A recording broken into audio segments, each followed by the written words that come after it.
With due respect, I would not, I will not query the the foundation as well as the temerity of former President Obasanjo to call attention to what he considers infraction in Nigeria's political system. First of all, he has the age. Second, he has the experience. And third, he has what we can call the international visibility to be able to make comments. So I will not look at the merits of what he has said. But I can look at what did he do during his own time. I can look at the history.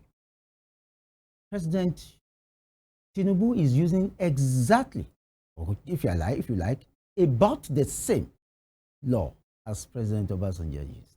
You think so? Oh yes, the Electoral Act 2010 has just been amended only recently. Electoral Act 2020. How about that? With most of the amendments in pari materia with what existed in 2010. I don't think President Obasanjo did any better. In fact, he conducted one of the worst elections in Nigeria's history in the year 2007, when he was to hand over to President Umaru Yar'Adua of blessed memory. To the extent that President Yar'Adua himself accepted in a widely televised interview that the election that brought him to power was flawed, so terribly flawed that he immediately constituted the Ways Committee to look at it. Is it the Ways? Whatever. Former CGN of Nigeria to look at it. That tells you something. And when on Hard Talk, President Obasanjo was put to task on BBC News, he only defended the illegality and the shoddiness. So he has no moral authority to begin to query anybody. Now, what I just find in it is that it appears as if President Obasanjo seems to be much wiser outside of power to know what was right for Nigeria than when he was in power. You know, some would say that's the same for most politicians. When they are out of power, they seem to be much President wiser. Obasanjo ought to have left the level of politician and politicking to the level of statesmanship. Professor, let's leave the messenger and focus on the message. That's important because the medium is the message. You say that in journalism. See, if a person vociferously puts to the public a particular position which he himself was against while he was in power or did not actually do, we need to query his moral foundation. However, is there any merit in what he said with respect to appointing, how to appoint the INEC chairman and to rejig our system? I think, yes, this is some merit, but you cannot tamper with the appointive power of the President of the Federal Republic. He has authority to appoint 2,617 persons without going to the National Assembly for approval. 2,617. And it's in our laws. Let's just check from Section 153 of the Constitution to Section 157. Federal officers and federal offices institutions, including members of the Code of Conduct Bureau, who should oversee him. He also has appointing power over them. Code of Conduct Bureau, who should actually be those to check him, is the one to appoint them. And there has never been any president in Nigeria in this current or contemporary history that has ever appointed someone who has an antipathetic feeling or opposing feeling to him as the chairman of the Code of Conduct Bureau. See, politics is about self-preservation. Nobody does politics only for the purposes of good governance. It is first of all power. The use of power, authoritative allocation of values. That's politics. That's why you see people go give palliatives in a state that is bedeviled by poverty. Poverty rate in Osun State, for example, is only 20%. And that's the data. But if you go to Katsina State, it is 80%. The home of the president, the former president of the Federal Republic of Nigeria. You think 5,000 will not mobilize them? Of course. Real politics says they will take the money. That's it. That's the reality. They will take the money. And politicians are wont to award such palliatives very very close to elections. That's how politicians behave. That's what they do, including appointing people they know will never be able to conflict with them when they are in power. Trump is demonstrating that. So there is no way politicians will not behave in a political way, which is to seek to gain power and gain it for themselves. But with respect to INEC, I think the power does not lie in the hands of the President of the Republic. It is in the National Assembly that makes the law. If the law is made in the National Assembly to the effect that anyone who will be chairman of INEC, resident electoral commissioner in the state, shall be a retired justices of the Federation, or retired chief judge, or any judge of the High Court of a state, or of the federal High Court, or a former Grand Cadi who was, when he was in power or when he was sitting on the bench, was not dismissed or found guilty of an offense close to dishonesty. That can be good. That can be good. I think that should be the suggestion of anyone who has no ulterior motive to call a dog a bad name with a view to hanging it. You know, Prof, some people have brought out some, solutions or recommendations, I should call it, yes, to the appointment of the INEC chair. They say it should be like a job. You submitting your resume, applying for the position. The National Assembly looks at your resume and says whether you are qualified for the job, and you get the job. Well, instead of the appointment. Oh, good. Then such persons may have to go and tinker with the Constitution of the Federal Republic of Nigeria with respect to federal agencies. The same argument can not be advanced for the chairman of the Population Commission.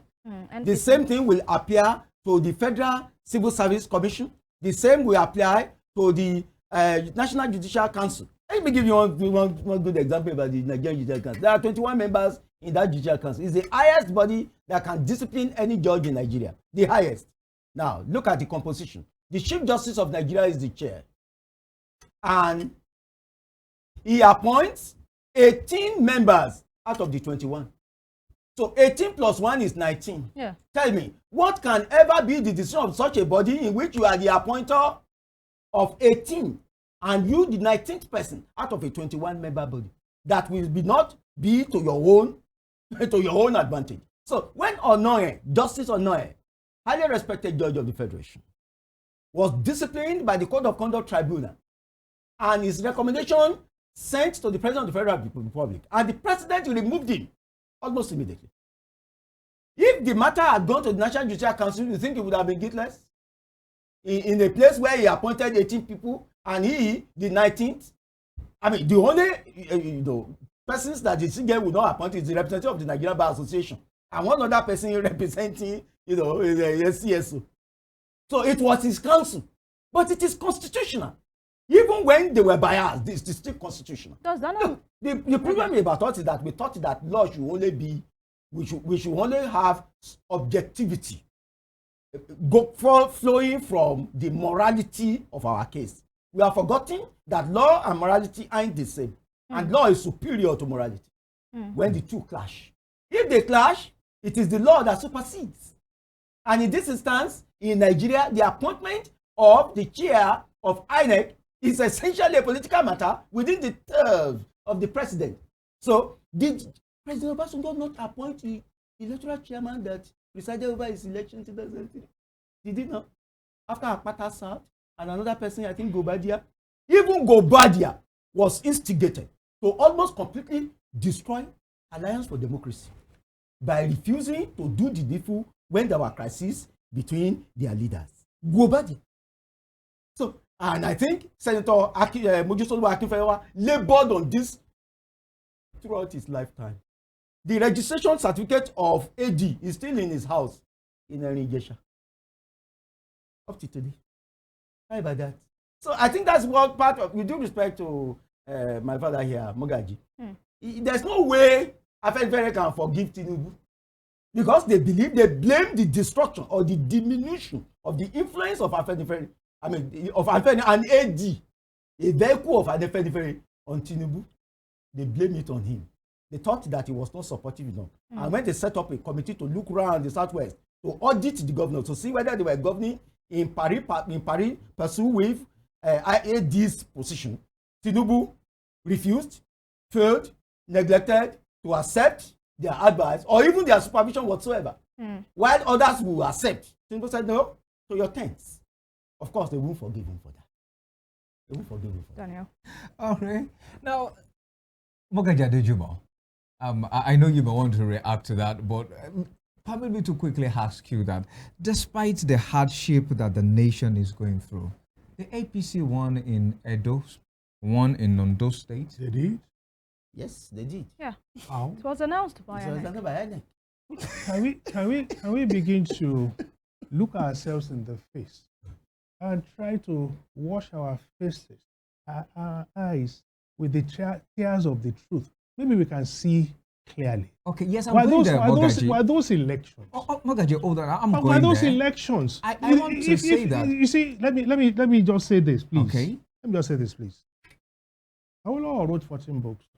Those 14 books are enough for anyone who wants to rule Nigeria. He does not need any other thing outside those. If he needs anything for education, if he needs anything for electoral processes, if he needs anything on technology, let him just read. The point I'm making is this. When my brother, Prof, is trying to justify if Obasanjo did this, then Tinubu has a right to do the same. Honestly, what was going on in my mind is that we're in such a bind we may never be able to get out of. If we are subjected to that kind of reasoning and it's presented as if it is the abiding principle, oh, the man does not have the moral right to ask. Is it about moral right? Or is it about the fact that what is said represents the truth and we must find answers? Look, Buhari came in 1984, truncated democracy. The number one thing he said was that the 1983 election was bad, was terrible. Yet, he presided over elections were 10 times worse. And by who? The same INEC chairman that is there today. The same INEC chairman that conducted Edo election. And somebody wants to tell me, oh, APC won in Edo, and I'm supposed to roll over and die and accept. Based on what? If we have a National Assembly that went ahead to say they are reforming the electoral process, and that is what I keep saying. You want to use the word reform. Do you know what it takes to even begin to say you want to reform? Reform. It must lead to productivity. It must lead somewhere. They said there must be electronic transmission of results. INEC was to be binded by that, to make sure that as soon as an election is done from that unit, it is transmitted immediately. There's supposed to be a receiver. There's supposed to be a linkage. Meanwhile, what is so different? What's so difficult? You want to do a transaction now. How many transactions are done in a minute across all the banks? And it's electronic. And you get results. But you cannot say on an election day, you are doing a certain transaction and it's not reflected. But when you are doing the test run with the National Assembly, people are hailing you and shouting because you are demonstrating and it's working. And they pass the law. And they now even give you the opportunity to go and draw up a budget based on this same reform that you are going to use the BV, what is it? The BVAS and every other thing, and they give you money for that purpose. And you come back, even backed by the court, giving a slight excuse that, sorry, the BVAS did not work. Or perhaps they say, well, we are not even binded to use the BVAS. And somebody like me, I'm supposed to sit down here and accept all of these things. Hold on, Mogaji Adejumo. I'm going somewhere, but quickly I'd like to tell our listeners and viewers that at 2:30 we would open up the phone lines so that you can join the conversation and make your recommendations and ask questions. Our panelists are definitely say here. Mogaji Adejumo, but don't you think that the blame should be laid at the feet of the people? And I'll give two instances. So one is that those who sold their votes in the Edo and Ondo election, don't you think that they probably don't understand the consequences of that recruitment process? Number one. Who is Number more two. guilty? Those who sold their votes and those who wrote fake results. No. For the Edo, Mogaji Adejumo, now here we can only speak to the facts on ground. Exactly. Yeah. Fact. Yes. People, We have videos of those who are T-Pexing. We had people who said they collected money, but they voted I used to for a feel particular sorry. candidate of a party, I'm and that party please, won. Sorry, no party won. It is all a ruse. And if you want to be part of those who will believe in such a ruse, good luck to you. I will be an exemption, and I will never take it. You see, I used to be part of those who will look at these professors that are given a task. I say, oh, I'm sorry for them, but I'm no more sorry for them. You know why? They are never at the police station. They are never at the collating station, these professors. But they will now bring them out. Everybody will now be looking at them. They will be reading out results that are, one, fake results. Two, tampered results. Three, results have been dictated from somewhere. And then conclusions made. And they are looking at Nigerians and their integrity being destroyed.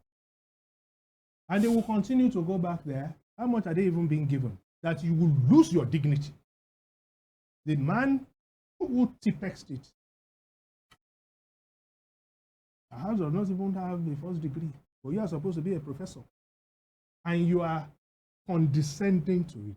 You are a witness to all of this evil. And even they are using you as a professor to stamp such an election. That is the level of degradation that Nigeria has fallen into. And yet, people will still look for excuses. Obasanjo did it, so Tinubu too can do it.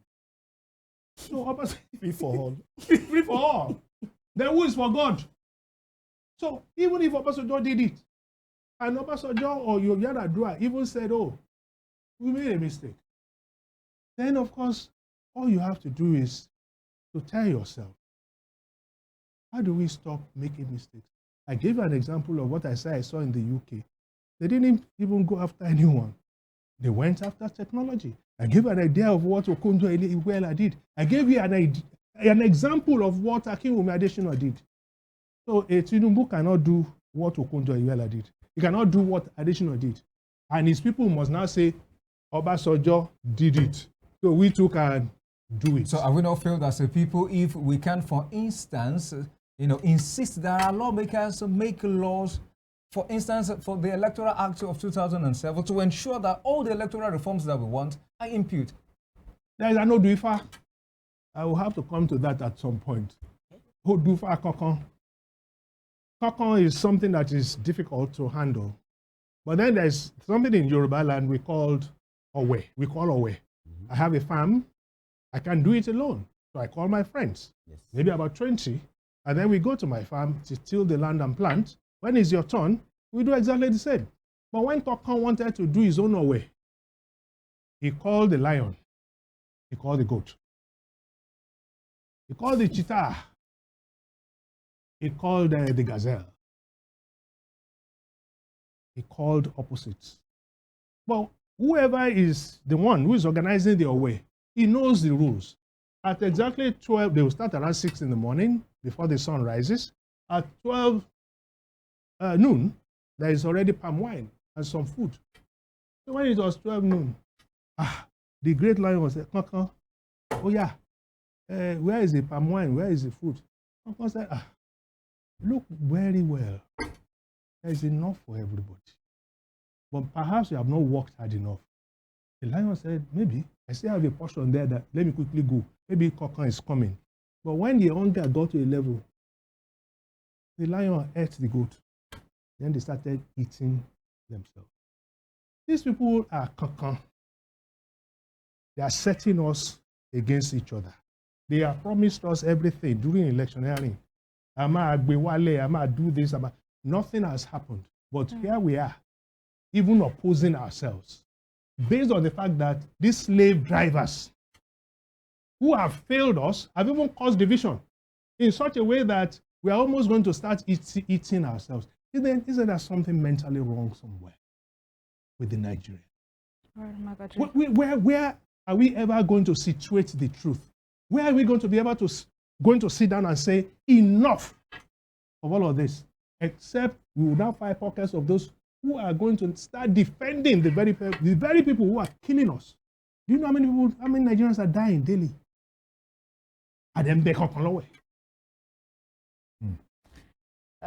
Let's move over to Dr. Paul Alaje. Speaking about reforms, there is a very controversial bill right now at the National Assembly, which is the tax reform bill. Some people call President Bola Ahmed Tinubu a reformer, while some others believe he's a tax collector. Because since his inauguration as president of the Federal Republic of Nigeria, it's been increment in taxes upon taxes. Now, we even have reports that the presidency is lobbying the National Assembly to allow this bill to pass so that it can come into effect by January 1st, 2025. Now, my question is, why do you think this particular bill has generated a whole lot of controversy, even within the FEC? We see northern governors, northern states governors rather, and traditional rulers from the region that are opposing this proposed amendment, and they are particularly opposing the proposed shift in the value-added tax distribution to a derivation-based model. What is wrong with the tax reform bill? Well, first of all, there are a lot of good things about tax reform bill.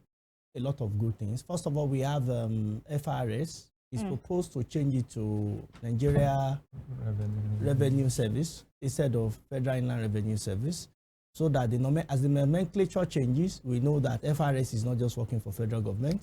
Then we have also seen a proposal where we can have integration of different tax body instead of... There are actually four bills in one. Yeah, it's four. Not just one bill. Instead of one saying I'm working for local government A or B, if you are going to drive a truck or an articulated vehicle from Lagos to Sokoto, you perhaps pay over 72 taxes. So how do we reduce those impacts on those who are doing business? So those are very good things that the tax law is proposing. It now speaks to the issue of VAT, value-added tax. Now, he suggested that federal government should collect less instead of 15% reduced to 10%.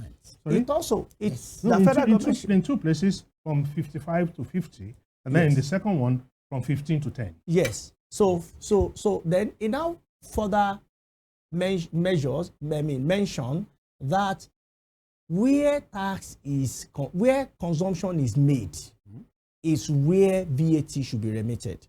Now, here is it. Lagos State has a population of over 20 million people. Arguably, same with Kano. But when you look at effective population in economics, it is not just interest that matters. It is effective demand. That demand must not just be, you must not just be willing to buy. You must actually be able to buy. And when you look at Lagos, it's not the 10th largest economy in Africa. It used to be 5th largest. Now that Nigeria has dropped to 5th, the position Lagos was, maybe Lagos will now be maybe 7th or 10th. We don't know. Because what the policy has damaged everything, including Lagos, in terms of policy, in terms of ability and the influence of the state. So here is it. The northern governors and northern hegemony are saying, our people perhaps don't have the capacity to consume enough. That is why a cup of rice can determine where somebody votes on election day. Issues are clear. That most of these monies will still go to states that are more efficient. Don't believe me. Go to the Bureau of Statistics. Look at internet-generated revenue for states. And the bottom part are mostly those from the core north. So it's a concern to them. Two, they're also looking at having 60% for derivation. And that is the key problem. 60% for derivation.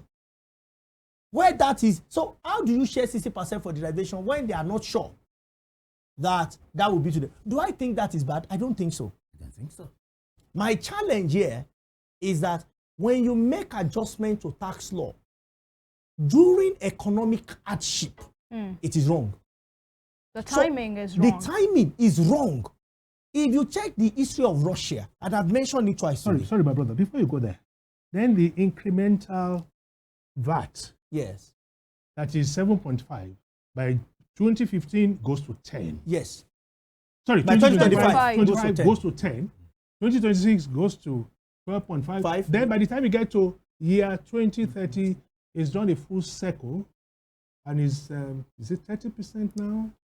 I will come back to that. How do we go through that? I will come back to that.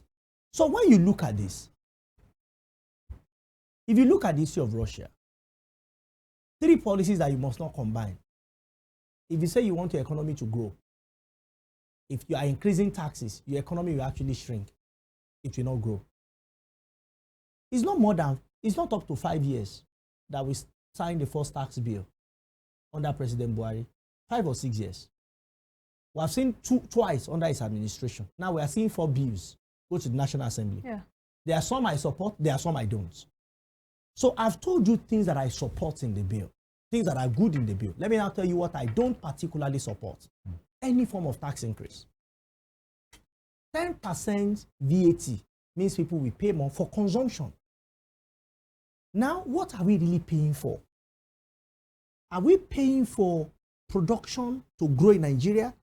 Hold it there. Go to the National Bureau of Statistics. 80% of all of our finished products are imported. 80%. 80%. From your eyeglass, to your human hair, to your wristwatch, to your tablet, to your suit, to your chain, to the clipper that barb you, to the tie, to the microphone, to the television. Who are we paying VAT to? Over which production? So, we have not been able to connect tax collected to the improvement of our economy. So that's on one hand. Taxes are compulsory and must be paid. It is not optional. So if you are saying you want to increase tax brackets, that is, people are not paying taxes, by the virtue of Prof's job, he has to pay, it's deducted from source. Yes. But of how much? I'm sorry, sir. I don't know if there is any professor earning up to $500 in Nigeria today. What? In $500 a month. I don't know. I don't think so. No. I don't think so. Now, you now say that part of his disposable income as a professor in our university, he will now say he wants to buy a commodity of 10,000. But as year goes by, he will not pay 10,000. He will now pay 11,000. What happens to disposable income? It diminishes. It diminishes as the consumption. Remember that VAT is on consumption. And to be alive, he has to consume. Yeah. While he's giving knowledge, with his knowledge, is connecting markets and farms together. It's connecting production sector, even though it's not in existence, together. So he's making his contribution. I was in Ife. Professor taught me. Different professors, doctors. I was in OAU. But are we able to connect? So when it now comes to spending, VAT jumped from 5% to 7.5. Where is the difference in our economy? So the economy. Where is the difference? State collects most of the money. Where's the difference in state? Local government collect after. What's the difference in local government? Federal government collect 15%. Where's the difference? Where's the impact? So it's important. Another good thing in this some of these laws I've said is that people can ask questions. But who will appoint those that will determine the results? It's another conversation entirely, as Prof mentioned in his analysis. So for me, continuous increase in taxes is dangerous even now because of the economy that we run. Don't be deceived. You have seen 3.46 GDP growth rate. It is no growth. You know why? You need to find the substance of that economy. I'll give you an instance. In 2022, Nigeria's GDP was nearly $500 billion. United Arab Emirates GDP was 480 or 470 billion dollars, which means Nigeria GDP was actually higher than that because of our population. Today, our GDP is not up to half is of 10 million people. Yes. And guess what? The exchange rate of UAE, Google it if you like, and you can call him when you check, has been between 3.65 or 3.69 dirhams. Not 5 years ago, not 10 years ago, almost in perpetual. The same with Bahrain. The same with Saudi Arabia. What is our offense? So it is not true that currency must be floated. And I also mentioned to you, you can confirm, some of these countries give subsidy on PMS from time to time. They do all the time. To their people. America, the father of modern market capitalism, gives subsidy up to 22 trillion naira. To who? To their cotton farmers and other farmers in America. Economy that is weak, that people are poor, we say we take subsidy, one of the key parts of the economy, off them. We want to give them as cash. Even on insulin, American government pays subsidy for those who have diabetes and they have to pay for insulin. So here is it. Okay. On the tax bill, there are some that are good and there are some that are not too good. People should be prepared, they will pay more. Whether the money is collected, we go into doing what they want it to do, well, it's not for Taiwo Dele to decide. It's not for me to decide. It is people who people have collected 5,000 naira from. Like I saw with my eyes on TVC. A woman saying that she has collected money and she has voted. Such money will get to the pockets, to get to the control of such politicians, whosoever might have paid. And they will now decide whether they will give you road or not, whether they want to keep money for the next election or not. So here is the question. It may now discourage people from consuming. One, it may discourage even production. Yeah. Two, because that's not the only tax that will go up.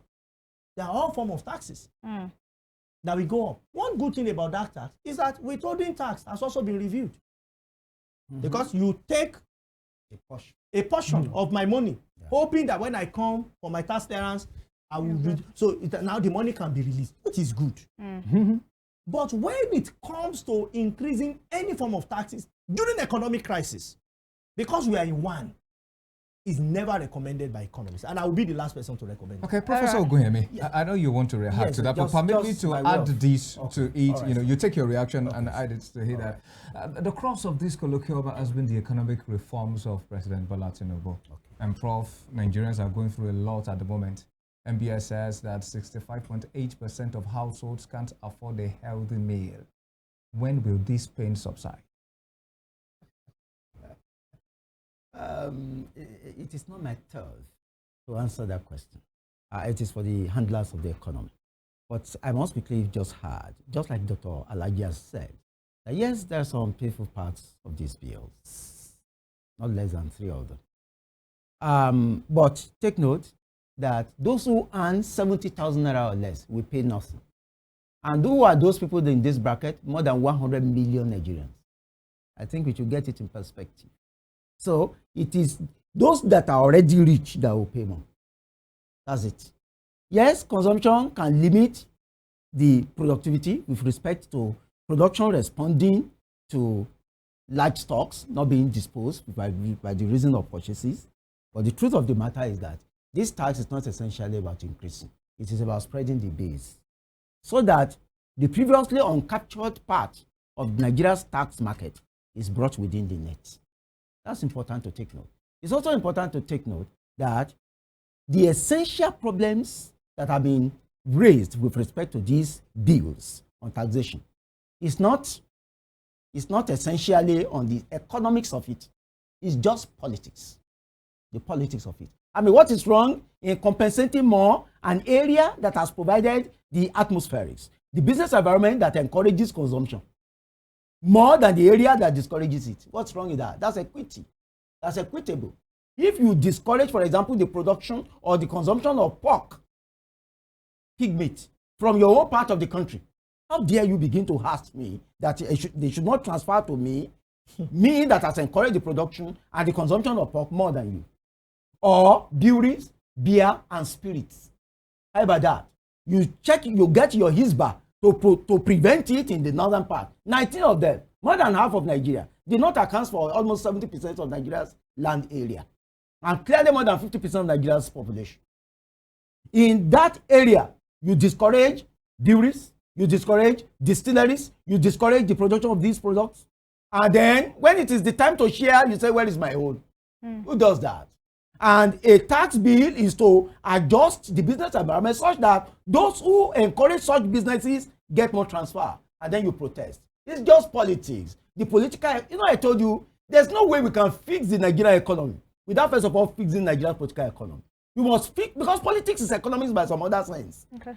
Politics is just like the reverse side of economics. All right. So the transfer of resources from the Federation Account Allocation Committee. See, this is my recommendation. Okay. In respect of this tax, can we please annul, repeal, remove the value-added tax, and let every state charge consumption based upon it? After all, when the Nigerian system, the federal system, was to be agreed upon by Nigeria's founding fathers, like Council Conference 1953, sales tax, consumption taxes were to be given to the regions. To the regions, absolutely. So it was Babacha and the military diktat that brought this to the center, and then make that tax to be shared and shareable amongst Nigerian federating units. Who does that? If I'm encouraging consumption of certain products in my area, shouldn't I have 100% access to it? I give you one very ludicrous instance. If Lagos State awards contracts, Plateau State awards contracts, River State awards contracts, do you know that 7.5% value-added tax on those contracts are to go to the Federal Inland Revenue Service and to be shared by states that are not awarding contracts? So the states that are not encouraging production and creation of things that we add value, we share. And what are the conditions for sharing? Number one, population. Number two, they call it balanced development. And then another one is fiscal comparability, such that no part of Nigeria is seen to be so developed that the others is seen to be almost like a third world or fourth world. Equity. Now, you are being equitable inequitably, so that areas in which you are not strong, you want to collect from it. But areas in which you are strong, the government has declared it not to be vatable. For example, do you know that yam is not vatable? And it's essentially produced in the north? 100% goes to them. Do you know that tomato is not vatable? Do you know that almost 80% of the products in the north are not vatable? From where no tax will accrue to the Federal Inland Revenue Service? Now, in the areas where it will accrue, you do not want derivation to apply. Who does that? See, we need to be truthful to ourselves in this country. This country, except we restructure the policies of this country such that the productive energies of a region or its people can be liberated for its own purposes, and that region donates a tax or a proportion of its income to the center for the sake of the Nigerian nation, we aren't going to go anywhere. All right. I tell you. And I agree with Prof. Prof on that. The only issue I have, there are 4 areas or 4 bills in that with the one area that gives me a little bit of concern is about the fact that there is so much emphasis on tax on the companies and their concerns that are deemed to be the big cash cows that are making so much money, the rich, as it were. And I'm looking at, well, Guinness, they posted what? They posted billions in losses. MTN posted billions in losses. International breweries posted billions in losses. Multi-choice posted billions in losses. So where are we going to get all this huge tax from? Right, and that is why I continue to say that this idea of taxing liability is not going to help. If there's going to be a blanket opportunity for each and every region to be able to grow on its own and maintain whatever it consumes, and in terms of taxes, keep their taxation in, just like he explained, I am all for it. All right, Mogaji. I'm going to take Dr. Alaje's reaction. It seems you have a reaction. If you can do it in less than 2 minutes, I would appreciate it. No, it will be less than 2 minutes. I just want to say that it is not 19 states that say they cannot eat pork, they cannot drink. Benue State, for instance, they are allowed. In Kogi State, they are allowed. But there are some states that wants to share from the national covers. And from what you want to share from national covers, the truth is that you are not contributing to the same. So to that extent, it will constitute injustice and it will be unequitable that you are demanding to earn from where you have not sown. So it's going to be very difficult. So, but here is the problem. Which region has the number to vote? Which region? The North. The North. The North. Northwest. So with all the benefits and very few adjustments, to my mind, I think we should consider in the bill, maybe when it gets to National Assembly and it goes for public hearing, the few adjustments that should be made, then I have my worries. Because some parts of the country that has more in the National Assembly, they have more in the Senate, even though Senate is supposed to be 3-3. Yes. But when you look at the number of states that came from they're certain not- areas, they're not- you already they have know that 9 it's already ahead of us. decided. It's already Northwest. decided. Because if you say Northwest versus Southeast, then you already know the answer at the end of the day. Because it will be Southwest, Northeast, and it will be North Central versus South-South. So you already know. But these regions are not contributing as such. Where are the headquarters of most of the financial institutions in Nigeria? Oil and gas, where are they? What part of the country? So to my mind, if we want this policy to work, the president will need to do more of diplomacy. And so that you don't confront the people. When something was going to be removed before President Tinubu came to office, everybody was going to applaud it. Today, I'm not sure if you do opinion poll on X, if most people on X or any other platform will applaud it. Because they were not listening to voice of reason. For me, it's important for us to make some of those adjustments. All right. But in making them, we have to be careful of what the rates are and also allow states that are supporting business environment to grow. Those that are not, they will need to find a way out. All right.